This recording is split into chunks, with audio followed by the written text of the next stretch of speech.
So I want you to imagine that you're about to go fishing. As you head over to your local riverbank and near the edge of the water, your heart sinks because you realize you've just stepped into quicksand. Your heart begins to race faster and faster as you wiggle your foot in an attempt to free it from the sand. You look around frantically and realize that no one else is there.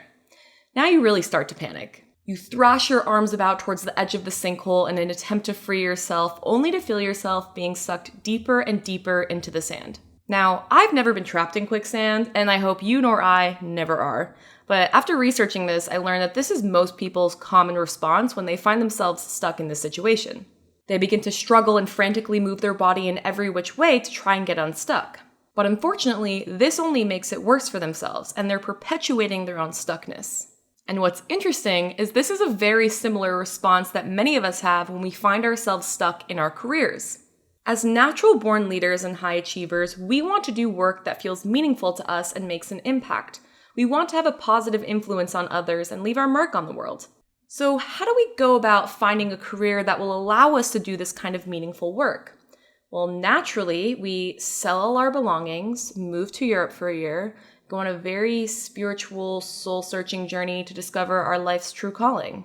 No, I'm just joking. In reality, we usually choose careers based on one or more of these three factors. The first is we'll go for the biggest and most glamorous brands with that stellar Glassdoor review and all the prestige. The second option is our families influence us, whether that means they push us into something or we follow in their footsteps with the hopes of one day emulating their success. And the third most likely option is we follow the path of whatever we majored in, or whatever we already invested a significant amount of time, money, or energy into. So with these common approaches to choosing a career, which I've certainly done in my own journey, would it surprise you to hear that in a recent global study conducted by Oracle, 75% of people reported to feeling stuck professionally? Probably not, because in all three of these cases, we're making a huge life-altering decision based on something outside of us rather than on our own internal compass. And eventually, for many of us, our path to success starts to crumble. We begin to feel stuck. And naturally, as these leaders and high achievers, we begin to take action to get ourselves unstuck.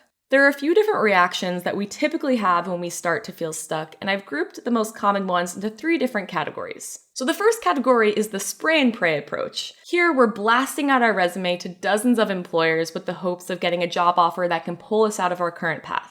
Or for entrepreneurs, the spray and pray approach could look like throwing ourselves into the day-to-day activities of our business that feel productive. We send all of the newsletters, create tons of content, show up on every social platform. The second common approach to getting unstuck is what I like to call the advice quest. Here, we're reaching out to our network, mentors, family, friends to ask for their support and guidance. Maybe we speak to our boss to air our concerns and potentially pivot to a new team or project. Or we take to the internet consuming all types of content on forums, on Google, in podcasts, trying to find that one nugget of insight that can help us get unstuck. And the third most likely approach is the silver lining search. In this case, we're really trying to look for the positives in our situation and just be grateful for the fact that we have a job or a business that can give us consistent income. Perhaps we try to dump all of our unhappiness about our current situation into a journal with the hopes of purging it from our system, and we'll take mental health days here and there to act as that lifeline to get us through to the next day or over that next hurdle so that we can deal with these challenging emotions. But despite the fact that we're taking all of this action, we still find ourselves to be stuck. And often we feel even more stuck than we were before.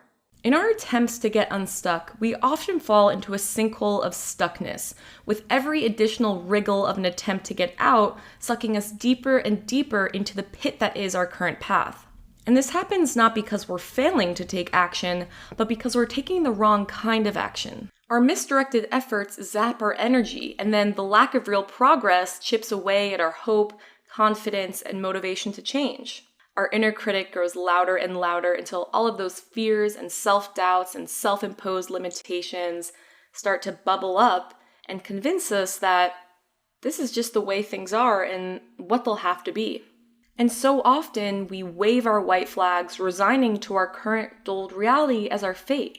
That once bright light inside of us that was a beacon of hope for our dreams and aspirations to change fades to this shivering flame, vulnerable to be extinguished completely by any number of winds. And usually it's blown out by the gentle gust of the projected fears, doubts, and trepidations from a trusted family member or friend that you turn to when you express your unhappiness and desire to change. With our current approach to getting unstuck and finding greater freedom and fulfillment in our careers, I think we're failing to address one of the root problems, which is a lack of clarity and an awareness of self. Because so many of us fall into careers simply because it's something we thought we were supposed to do, it leads us to lose touch with our true selves, our strengths, values, passions, drivers. We rarely get the opportunity to discover what really lights us up, and our potential gets capped by the height of the organization we can grow into. So we often fail to discover the path that feels most aligned to us on a soul level. And so if we want to solve this issue of stuckness, I think we need to first redefine what it means to be stuck. So often we hear that being stuck means you're stagnant and not taking action. But in reality, being stuck looks a lot more like taking counterproductive action that thwarts our progress. We're moving, but we're not progressing. So let's revisit our fishing trip example where we've gotten ourselves stuck in quicksand. Don't worry, I wasn't going to leave us hanging. Do you want to know how you can really free yourself from this? Rather than frantically moving your body, which we know only makes things worse, you first need to try to relax and preserve your energy. Then, if you can, attempt to take a few steps back to reach solid ground. But the single most important thing that you must do if you find yourself stuck in quicksand is to move slowly and methodically. And these steps we take to get unstuck from quicksand can be applied in a very similar way to what we do if we feel stuck professionally. First, because our usual impulse when we feel stuck in our careers leads us to take misdirected action that can quickly deplete us, we need to be mindful about preserving our energy and not burning ourselves out in the process. So just like with quicksand, the key is to move slowly and take deliberate, focused action that can help us make progress in the right direction. But how do we discover what that right direction is? Again, just like with quicksand, we often need to move backwards first. But in our careers, instead, we're looking backwards. We do this by revisiting and reflecting on our past experiences. This is how we can begin to uncover clues about what kind of work truly lights us up, where we really shine, what we really value from a career. All of this self-discovery can help us develop the clarity required to understand which direction we want to make progress towards, and what those first, slow, deliberate steps are that we should take. Because if we don't know the direction that we're aiming for in our attempts to get unstuck, it becomes impossible to know what those right steps are.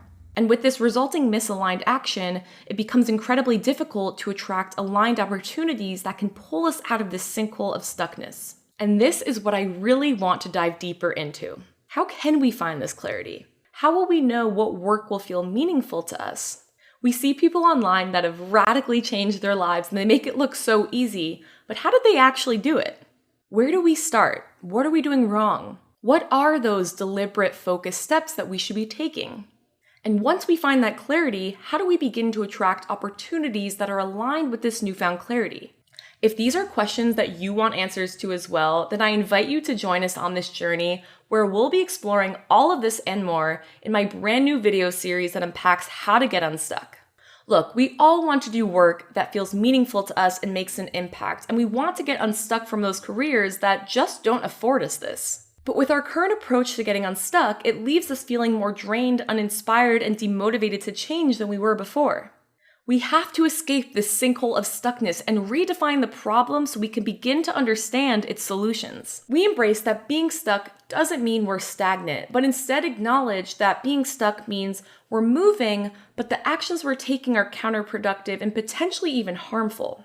Let's solve this problem together by learning how to take the right actions, both now and in the future, so we can march towards this better way of getting unstuck. So if you are that natural-born leader who feels called to serve and you are sick of working a misaligned job that caps your potential and influence, then this show is for you. This is Project Unstuck. Be sure to join my email list so you can come along with us on this journey. We're going to learn how to push forward and take focused, productive action to get us unstuck so we can cultivate the lives and careers we're meant to lead.